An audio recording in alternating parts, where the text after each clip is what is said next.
दोस्तों, तारीख आज 18 फरवरी 2026 दिन बुधवार, हिंदी तिथि फागुन माह के शुक्ल पक्ष की प्रथम तिथि। आइए जानते हैं आज देश और दुनिया की 50 बड़ी खबरें। अगर आपने अभी इस वीडियो को लाइक नहीं किया है तो अभी लाइक करें और हमारे चैनल को सब्सक्राइब करें।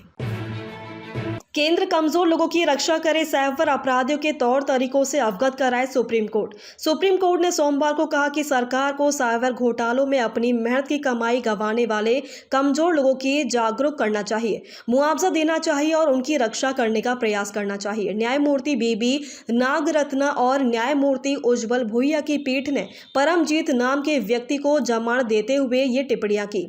इस व्यक्ति पर ऑनलाइन घोटाले के पीड़ितों से जबरन वसूली किए गए पैसे को जमा करने के लिए फर्जी बैंक खाते खोलने और उन्हें कथित साइबर अपराधियों को बेचने का आरोप है। पहले पूर्व राष्ट्रपति कोविंद, फिर उपराष्ट्रपति राधाकृष्णन से क्यों मिले पीएम मोदी।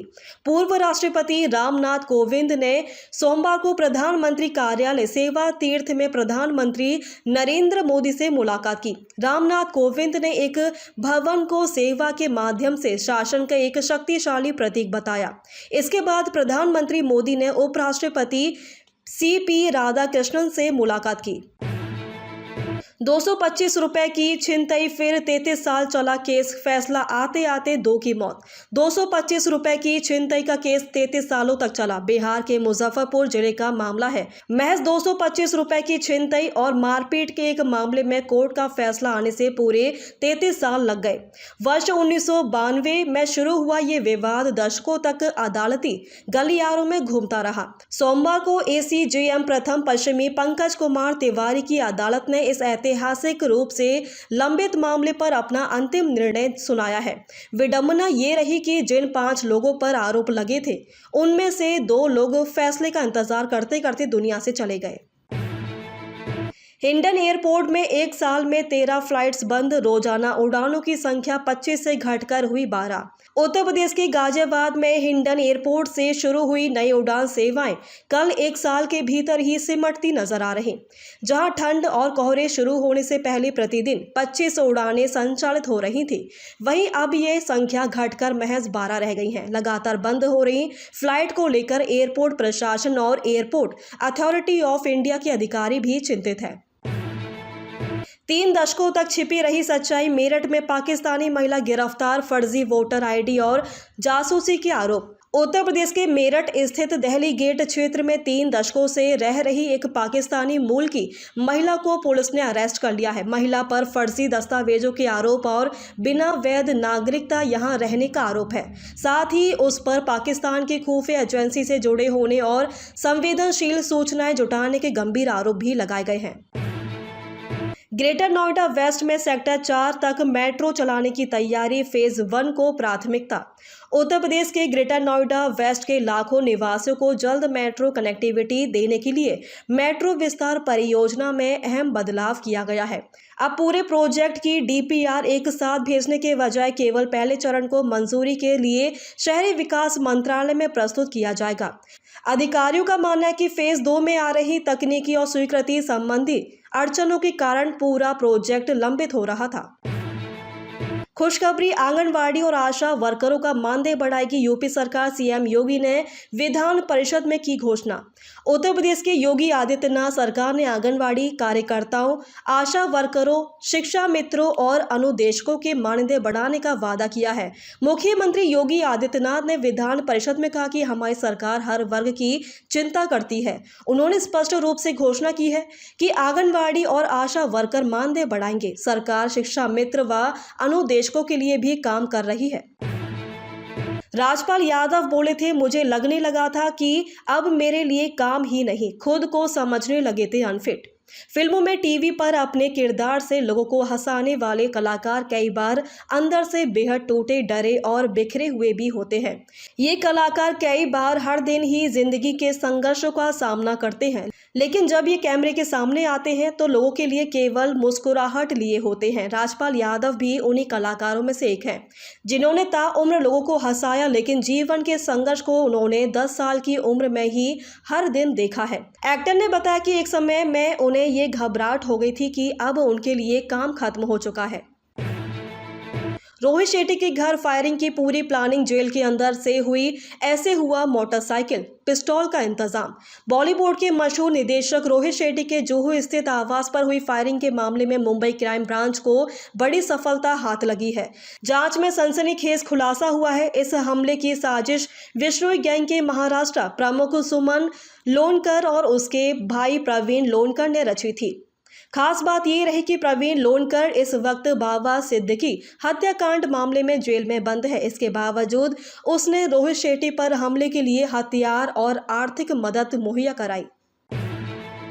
अमेरिका ने दिया ईरान के परमाणु ठिकानों पर गिराए गए GBU-57 बंकर बमों का नया ऑर्डर। छिड़ने वाली है भीषण लड़ाई। अमेरिकी एयरफोर्स ने एरोस्पेस कंपनी बोइंग को GBU-57 मैसिव ऑर्डिनेंस पेनिट्रेटर यानी बंकर बस्टर बमों का ऑर्डर दिया गया है। अमेरिकी फोर्स ने इन बमों को अपने स्टॉक को भरने के लिए कॉन्ट्रैक्ट दिया है। अमेरिका ने बीते साल जून में ऑपरेशन मिडनाइट हैमर लॉन्च करते हुए ईरानी न्यूक्लियर ठिकानों पर बंकर बमों से हमला किया था। मेरे पास छिपाने के लिए कुछ नहीं है। एपस्टीन फाइल्स को लेकर ट्रंप की सफाई। अमेरिकी राष्ट्रपति डोनाल्ड ट्रंप ने जेफरी एपस्टीन से किसी भी संबंध से साफ इनकार किया है। एपस्टीन फाइलों में नाम आने पर ट्रंप ने कहा कि उनके पास छिपाने के लिए कुछ नहीं है और उन्हें पूरी तरह से बरी कर दिया गया है। एपस्टीन फाइल को लेकर दुनिया भर में हंगामा मचा हुआ है। इस बीच अमेरिकी राष्ट्रपति डोनाल्ड ट्रंप ने एक बार फिर दोषी यौन अपराधी जेफरी एपस्टीन के साथ किसी भी तरह के जुड़ाव से इनकार किया है। ट्रंप ने कहा कि उन्हें पूरी तरह से बरी कर दिया गया है और उनके पास छिपाने के लिए कुछ भी नहीं है। स्कूली बच्चों की हॉकी मैच में फायरिंग, बच्ची समेत 2 की मौत, हमलावर ने खुद को भी मारी गोली। अमेरिका के रोड आइलैंड के पावगेट में एक एरिना में हुई गोलीबारी में संदिग्ध समेत 3 लोगों की मौत हो गई है, जबकि 3 अन्य गंभीर रूप से घायल हैं। यह घटना स्कूली बच्चों की हॉकी इवेंट के दौरान हुई। पावगेट पुलिस चीफ टीना गोंकाल्वेस ने एक प्रेस कॉन्फ्रेंस में बताया कि गोलीबारी की खबर मिलते ही अधिकारी डेनिस एम लिंच एरिना पहुंचे। हमले के बाद बंदूकधारी की खुद को गोली मारने से मौत हो गई है। बांग्लादेश में आज तारिक रहमान लेंगे प्रधानमंत्री पद की शपथ। भारत की ओर से शामिल होंगे ओम बिरला। तारिक रहमान मंगलवार को बांग्लादेश के नए प्रधानमंत्री के रूप में शपथ लेंगे, जिससे 20 साल बाद BNP की सत्ता में वापसी होगी। 60 वर्षीय रहमान पूर्व PM खालिदा जिया के बेटे हैं। छात्र आंदोलन के बाद हुए चुनाव में BNP को 2/3 बहुमत मिला। यह शपथ ग्रहण समारोह अंतरिम सरकार के 18 महीने के शासन का अंत करेगा। भारत की ओर से लोकसभा स्पीकर ओम बिरला इसमें शामिल होंगे। PM कार्नी की भारत यात्रा से पहले S जयशंकर और कनाडाई विदेश मंत्री की मुलाकात। द्विपक्षीय संबंधों को मिलेगी नई गति। विदेश मंत्री S जयशंकर और कनाडा के समक्ष अनीता आनंद ने म्यूनिख सुरक्षा सम्मेलन में मुलाकात की। उन्होंने अगले महीने प्रधानमंत्री मार्क कार्नी की भारत यात्रा से पहले दोनों देशों के बीच सहयोग और साझेदारी के अवसरों को गहरा करने पर चर्चा की। यह सितंबर 2025 के बाद उनकी 5वीं बैठक थी, जो भारत कनाडा संबंधों में बढ़ती गति को दर्शाती है। जियो रे बिहार के लाला, गुमनामी के अंधेरे से निकलकर ईशान किशन ने गाड़े झंडे। गिल की जगह आए और छा गए ईशान किशन ने पिछले 2 सालों की चुनौतियों के बाद भारतीय क्रिकेट टीम में शानदार वापसी की है। दक्षिण अफ्रीका दौरे पर KL राहुल के कारण टेस्ट में जगह न मिलने और घरेलू क्रिकेट न खेलने के फैसले के बाद उन्हें केंद्रीय अनुबंध से भी बाहर कर दिया गया था। हालांकि उन्होंने हार नहीं मानी और ध्यान श्रीमद् भागवत गीता का अध्ययन, सख्त प्रशिक्षण और परिवार के सहयोग से अपनी दिनचर्या बदली। Sports women of the year बनी स्मृति मंधाना। इन महिला खिलाड़ियों का भी बड़ा मान। भारत की स्टार बल्लेबाज स्मृति मंधाना को सोमवार को नई दिल्ली में एक कार्यक्रम में वर्ष 2025 की BBC Indian sports women of the year चुना गया है। मंधाना ने भारत की 2025 महिला विश्व कप में ऐतिहासिक जीत में अहम भूमिका निभाई थी। कार्यक्रम में शतरंज की भारतीय स्टार दिव्या देशमुख को सिर्फ 20 साल की उम्र में ऐतिहासिक महिला विश्व कप जीतने के लिए emerging player of the year का पुरस्कार दिया गया। तेहरान सीरीज की प्रोड्यूसर ने किया सुसाइड, भाई ने बताया दवाई लेने के बाद हॉस्पिटल में हुई थी admit. Israeli producer Dana Ethan की एडेंस में शूटिंग के दौरान अचानक मौत हो गई। वे एप्पल टीवी के तेहरान में अपने काम के लिए जानी जाती थी। एथेंस में वे सीजन 4 की शूटिंग कर रही थी। इजरायली प्रोड्यूसर डाना इडन, जिन्हें एप्पल टीवी की मशहूर सीरीज तेहरान में उनके काम के लिए जाना जाता है, ग्रीस से सीजन 4 की शूटिंग के दौरान अचानक मौत हो गई। दिल्ली में आर्टिफिशियल इंटेलिजेंस का महाकुंभ, एआई समिट और आम लोगों को होंगे कौन कौन से फायदे। दिल्ली में 16 से 20 फरवरी 2026 तक एआई इम्पैक्ट समिट का आयोजन हो रहा है। इलेक्ट्रॉनिक्स और आईटी मंत्रालय द्वारा आयोजित इस महाकुंभ का उद्देश्य एआई की बदलती दुनिया को समझना और इसके लाभ आम लोगों तक पहुंचाना है। सोमवार यानी 16 फरवरी 2026 से शुक्रवार यानी 20 फरवरी 2026 तक चलने वाले आर्टिफिशियल इंटेलिजेंस के महाकुंभ एआई इम्पैक्ट समिट 2026 में हिस्सा लेने के लिए दुनिया भर के दिग्गज दिल्ली पहुंच चुके हैं। यूपी, एमपी और उत्तराखंड समेत 10 राज्यों में होगी झमाझम बारिश। आईएमडी ने जारी किया अलर्ट। मौसम विभाग ने 17 और 18 फरवरी को देश के 10 राज्यों में बारिश का अलर्ट जारी किया है। एक नए पश्चिमी विक्षोभ के कारण यूपी, हरियाणा, पंजाब, उत्तराखंड, जम्मू कश्मीर, मध्य प्रदेश, राजस्थान, अंडमान निकोबार, तमिलनाडु और लद्दाख में हल्की से मध्यम बारिश की संभावना है।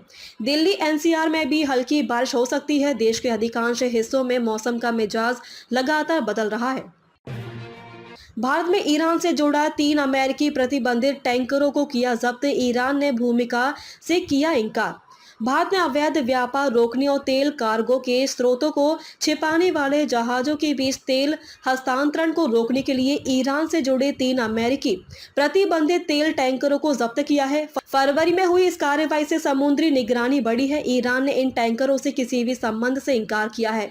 ये जब्ती अमेरिका भारत संबंधों में सुधार के बाद हुई है, जिसमें अमेरिका ने भारतीय वस्तुओं पर आयात शुल्क घटाया है। डोटासरा के डुप्लीकेट बोले घर से नहीं निकल पा रहा, लोग बोलते साहब आ गए इसके लिए चाय बनवाओ, मैं तो बस एक कैटरिंग वाला।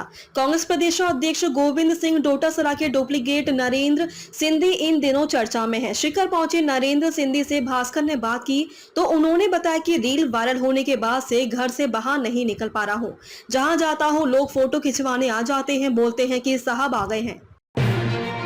जेसीबी बेचकर आए रुपयों से कार लेने वाला था परिजन। 22 दिन तक तालाब नदियां तलाशते रहे। 39वें दिन गाड़ी में मिली 2 दोस्तों की लाश। टोंक में 2 लापता दोस्तों के शव तालाब के 39वें दिन बाद डूबी हुई कार में मिले। परिजन 22 दिन तक उन्हें इलाके के तालाबों, नदियों और परिचितों के यहाँ तलाशते रहे। इसके बाद सोचा कि दोनों ड्राइवरी करते हैं, हो सकता है कि कहीं बुकिंग लेकर चले गए हो।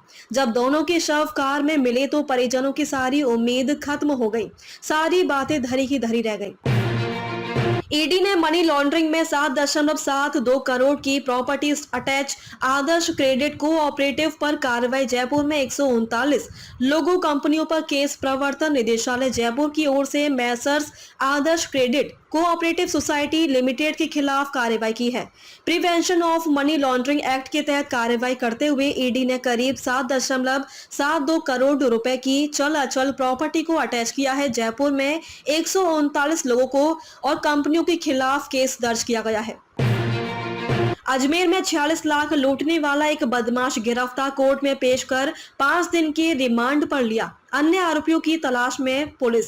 अजमेर में युवक से 46 लाख रुपए की लूट के मामले में पुलिस ने एक आरोपी राहुल गुज्जर को बस स्टैंड से गिरफ्तार किया है। पुलिस ने आरोपी को कोर्ट में पेश कर 5 दिन के रिमांड पर लिया है। वारदात 21 दिसंबर 2025 को हरिभाव उपाध्याय नगर थाना क्षेत्र के ज्ञान बिहार की है, जिसका सीसीटीवी वीडियो भी सामने आया था। सट्टेबाजी की उड़ान, कबूतरों की पर कतर का 30 से 60 दिन ट्रेनिंग। विजेता मालिक को मिलते हैं 6 लाख रुपए तक। आसमान में ऊंची उड़ान भरते कबूतरों को देखने वाले शायद ये नहीं जानते कि कई बार ये उड़ान स्वाभाविक नहीं बल्कि तैयार की हुई होती है। विधायकपुरी थाना पुलिस की कार्रवाई में 2 कार्टूनों से 42 कबूतर बरामद होने के बाद कबूतरों की उड़ान पर सट्टेबाजी के खेल की परत सामने आई है। पुलिस ने मकराना निवासी सरफराज खान, मोहम्मद जुनैद और मोहम्मद सोनू को गिरफ्तार किया था। सीबीएसई 10वीं-12वीं के एग्जाम शुरू, चेकिंग कर 10 बजे तक दी गई एंट्री। राजस्थान के 1.5 लाख से ज्यादा स्टूडेंट शामिल केंद्रीय माध्यमिक शिक्षा बोर्ड की 10वीं व 12वीं की बोर्ड परीक्षाएं मंगलवार से शुरू हो गई हैं। रीजन में इस बार राजस्थान के 1300 स्कूलों से करीब 1.72 लाख विद्यार्थी हैं, जिनमें 10वीं के 90,000 व 12वीं के करीब 82,000 विद्यार्थी शामिल हैं। रीजन में करीब 740 परीक्षा केंद्र बनाए गए हैं। परीक्षा केंद्रों में सुबह 10 बजे के बाद विद्यार्थियों को प्रवेश नहीं दिया गया। विद्यार्थियों को प्रवेश पत्र के साथ ही स्कूल का पहचान पत्र देखकर एंट्री दी गई। पहले दिन 10वीं कक्षा की मैथ स्टैंडर्ड्स व बेस तथा 12वीं की एंटरप्रेन्योरशिप, बायोटेक्नोलॉजिकल, हिंदी व इंग्लिश शॉर्ट हैंड विषय की परीक्षा हो रही है। जेईई मेंस में जुड़वा भाइयों की 99.99 परसेंटाइल आई। एक ही किताब से पढ़ते हैं, चश्मे जूते का नंबर भी सेम। मां ने छोड़ी सरकारी job, joint entrance examination main में 99.99 परसेंटाइल हासिल करने वाले कोटा के जुड़वा भाई चर्चा में हैं। एक ही शिफ्ट में परीक्षा देने वाले भाइयों का स्कोर भी सेम है। दोनों को 300 में से 285 नंबर मिले हैं। दोनों एक साथ न केवल पढ़ाई करते हैं, इनकी सामान्य आदत भी एक जैसी है। उड़ीसा के भुवनेश्वर के रहने वाले भाई कोटा में 3 साल के जेईई की तैयारी कर रहे हैं। बच्चे हमेशा मोटिवेट रहें और अकेला महसूस न करें, इसके लिए इनकी मां ने भी डॉक्टर का पेशा हमेशा के लिए छोड़ दिया। अब वो अपने बच्चों के साथ ही रहती है। धौलपुर में जनगणना का दिया जा रहा प्रशिक्षण, मकान सूचीकरण और काउंटिंग के लिए जिला अधिकारियों को ट्रेनिंग। धौलपुर में जनगणना 2027 के पहले चरण के लिए जिला एवं चार्ज अधिकारियों का 2 दिवसीय गहन प्रशिक्षण कार्यक्रम जिला कलेक्ट्रेट के सभा कक्ष में शुरू हुआ। इस चरण में मकान सूचीकरण और मकान गणना का कार्य 1 मई से 15 मई तक और 16 मई से 14 जून तक किया जाएगा। यह प्रशिक्षण इन कार्यों की सफल और त्रुटि रहित निष्पादन के लिए आयोजित किया गया है। सैलरी लेने गई विवाहिता लापता, घर नहीं लौटी, पिता ने दर्ज कराया मामला। अस्पताल की रसोई में काम करती थी। अजमेर में एक महिला के लापता होने का मामला सामने आया है। महिला घर पर अपनी सैलरी लाने की बोलकर निकली थी। महिला जब घर नहीं पहुंची तो पिता की ओर से रिश्तेदारों और पड़ोसियों से पूछताछ की गई, लेकिन महिला की जानकारी किसी को नहीं मिल पाई। महिला के पति ने अलवर गेट थाने में गुमशुदगी की दर्ज करवाई है। पति ने मामले में एसपी को भी शिकायत देकर न्याय की गुहार लगाई है। जयपुर में गूंजता रहा एडवेंचर और रफ्तार का रोमांच, मिट्टी के ट्रक पर बाइक रेसिंग का अलग अंदाज। कश्मीर से कन्याकुमारी तक के राइडर्स ने लिया हिस्सा।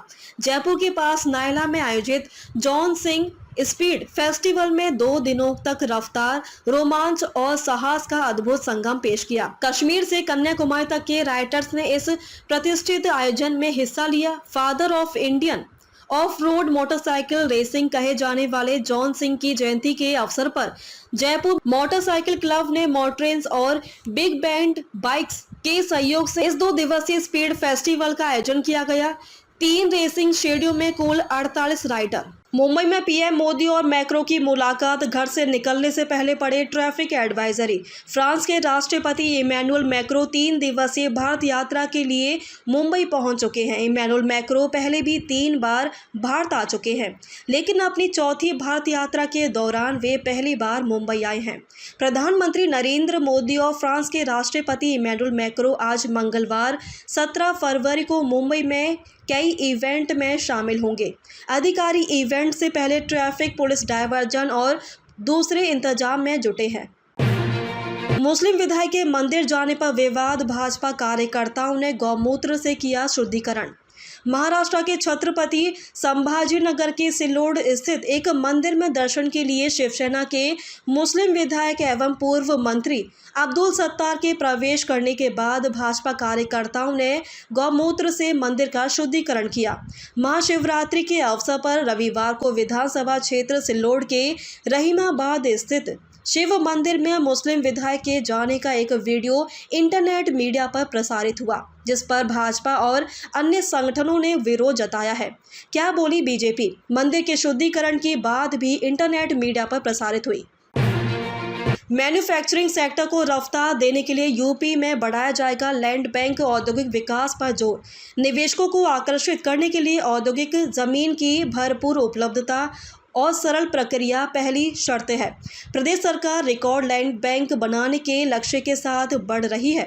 मुख्य सचिव एसपी गोयल ने सोमवार को औद्योगिक विकास प्राधिकरणों एवं आवास विकास परिषद द्वारा अर्जित, विकसित तथा आवंटित भूमि की प्रगति की विस्तृत समीक्षा की।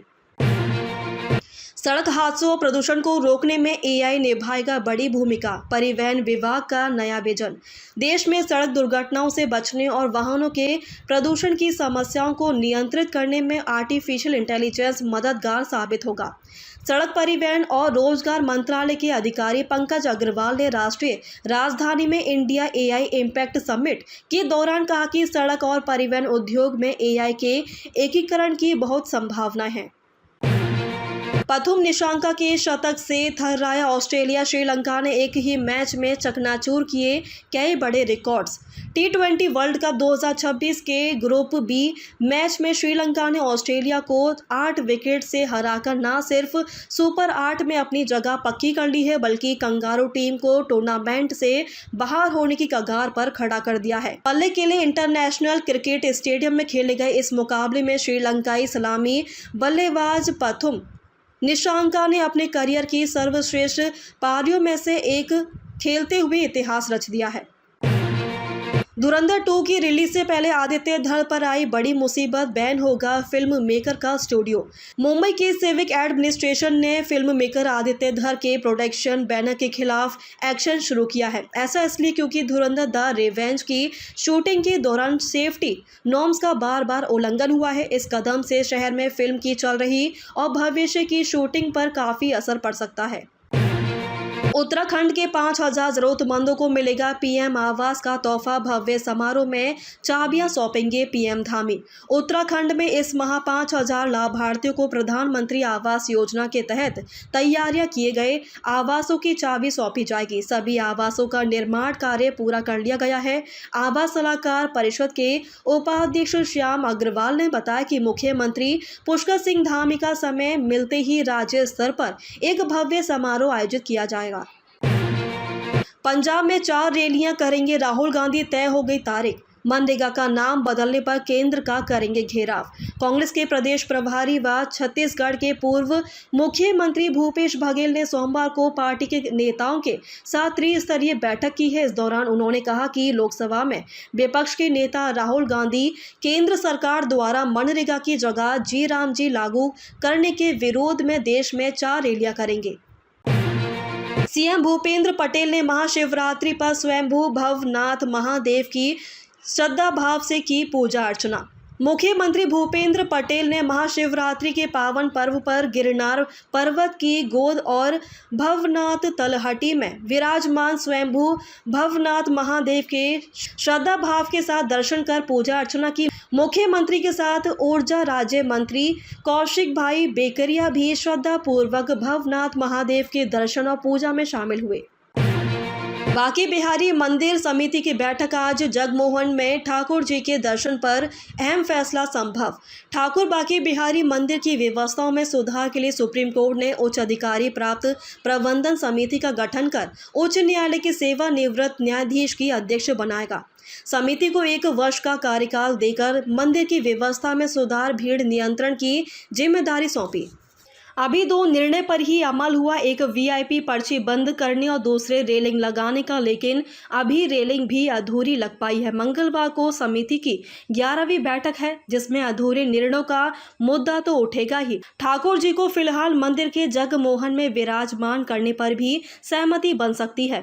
ठाकुर बांके बिहारी मंदिर उच्चाधिकारी प्राप्त प्रबंधन समिति ने अगस्त में कार्यभार संभालने के बाद पहली बैठक में मंदिर में भीड़ नियंत्रण के लिए कई योजनाओं पर अमल करने का निर्णय लिया है। इनमें मंदिर के अंदर व चबूतरे से अतिक्रमण हटाने, प्रांगण में सेवाओं की संख्या सीमित करने, वीआईपी व्यवस्था खत्म करने, रेलिंग प्रक्रिया के तहत दर्शन कराने, ठाकुर जी के दर्शन समय में बदलाव, दर्शन का सीधा प्रसारण शुरू करने, ठाकुर जी के लिए प्रतिदिन भोग की प्रायोजित व्यवस्था करने की योजना बनाई थी। भारत फ्रांस शिखर वार्ता। फ्रांस के राष्ट्रपति इमैनुअल मैक्रोन भारत दौरे पर हैं और आज उनकी प्रधानमंत्री नरेंद्र मोदी के साथ विस्तृत बैठक हुई। बैठक नई दिल्ली में आयोजित की गई है, जहां दोनों देशों के वरिष्ठ अधिकारी भी मौजूद रहे। रक्षा सहयोग और राइफल परियोजना के अगले चरण पर चर्चा हुई। इंडो पैसिफिक क्षेत्र में सामरिक संतुलन को लेकर साझा रणनीतिक पर जोर दिया गया। ग्रीन हाइड्रोजन और सोलर एनर्जी निवेश पर विशेष बातचीत हुई। न्यूक्लियर ऊर्जा सहयोग को आगे बढ़ाने की सहमति बनी। व्यापारी साझेदारी बढ़ाने के लिए नए समझौते प्रस्तावित किए गए। स्टार्टअप और टेक्नोलॉजी सेक्टर में संयुक्त इनोवेशन पर बल दिया गया। दोनों देशों ने आतंकवाद के खिलाफ सख्त रुख दोहराया। विशेषज्ञ मान रहे हैं कि यह बैठक भारत फ्रांस संबंधों को नई ऊंचाई देगी। AI impact summit 2026। नई दिल्ली के भारत मंडपम में एआई इम्पैक्ट समिट 2026 का दूसरा दिन रहा। सम्मेलन में दुनिया भर के तकनीकी विशेषज्ञ और नीति निर्माता शामिल हुए। प्रधानमंत्री ने भारत को रिस्पॉन्सिबल एआई लीडर बनाने का लक्ष्य रखा है। एआई के नैतिक उपयोग और डेटा गोपनीयता पर विस्तृत चर्चा हुई। रोजगार पर एआई के प्रभाव को लेकर विशेष सत्र आयोजित किया गया है। कई कंपनियों ने भारत में नए रिसर्च सेंटर खोलने की घोषणा की है। स्टार्टअप्स को फंडिंग और ट्रेनिंग सहायता देने पर जोर दिया गया है। शिक्षा क्षेत्र में एआई आधारित लर्निंग मॉडल पेश किए गए हैं। डिजिटल पब्लिक इंफ्रास्ट्रक्चर को एआई से जोड़ने की योजना बताई गई। विशेषज्ञों का मानना है कि इससे भारत की डिजिटल अर्थव्यवस्था को मजबूती मिलेगी। सोना चांदी की कीमतों में गिरावट। आज भारतीय बाजार में सोने और चांदी की कीमतों में तेज गिरावट देखी गई है। चांदी अपने ऑल टाइम हाई स्तर से लगभग 1.9 लाख तक नीचे आई है। सोना भी अंतर्राष्ट्रीय बाजार की कमजोरी से प्रभावित हुआ। डॉलर की मजबूती और बॉन्ड यील्ड में बढ़ोतरी इसका बड़ा कारण है। शादी सीजन से पहले कीमतों में गिरावट से खरीदार उत्साहित हैं। आज से central board of secondary education की 10वीं और 12वीं बोर्ड परीक्षाएं शुरू हो गई हैं। देश भर में लाखों छात्र परीक्षा केंद्रों पर पहुंचे। सुरक्षा व्यवस्था और सीसीटीवी निगरानी सख्त रखी गई है। एडमिट कार्ड और ड्रेस कोड का विशेष पालन अनिवार्य किया गया है। नकल रोकने के लिए फ्लाइंग स्क्वाड तैनात किया गया है। पहले दिन का पेपर छात्रों के अनुसार संतुलित रहा। अभिभावकों में परीक्षा को लेकर उत्साह और चिंता दोनों दिखी।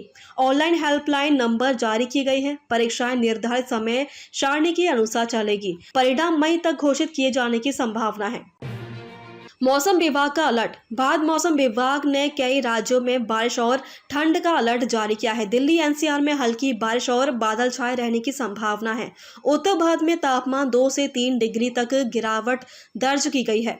पश्चिमी विक्षोभ के कारण मौसम में बदलाव आया है। हिमाचल और उत्तराखंड में बर्फबारी की चेतावनी दी गई है। किसानों को फसल सुरक्षा के निर्देश जारी किए गए हैं। यात्रियों को कोहरे से सावधान रहने की सलाह दी गई है। स्वास्थ्य विशेषज्ञों ने बुजुर्गों को विशेष सावधानी बरतने को कहा।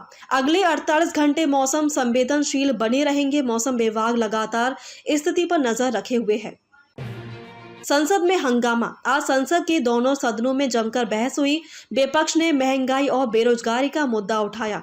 सरकार ने विकास दर और रोजगार आंकड़े प्रस्तुत किए। कई बार कार्यवाही स्थगित करनी पड़ी। सांसदों के बीच तीखी नोकझोंक देखने को मिली। आगामी चुनावों के कारण राजनीति माहौल गर्म है। विपक्ष ने संयुक्त संसदीय समिति की मांग की है। सरकार ने योजनाओं की सफलता पर जोर दिया। राजनीति विश्लेषकों के अनुसार बहस आगे और तेज होगी। जनता की नजर अब अगले सत्र की कार्रवाई पर है। High speed train project. Rail मंत्रालय ने 280 किलोमीटर प्रति घंटे की गति वाली हाई स्पीड ट्रेन को पर अपडेट दिया है। यह परियोजना देश के बड़े शहरों को जोड़ने का लक्ष्य रखती है। स्थानीय विनिर्माण के जरिए मेक इन इंडिया को बढ़ावा मिलेगा। यात्रा समय 40% तक कमी की उम्मीद है। तकनीकी सहयोग के लिए विदेश विशेषज्ञों से बातचीत चल रही है। रेलवे ट्रैक अपग्रेड का काम तेज किया गया है। राजस्थान फैक्ट्री विस्फोट। राजस्थान के भिवानी में एक अवैध पटाखा फैक्ट्री में विस्फोट हुआ है। धमाके में कई मजदूरों की जान चली गई और कई घायल हुए।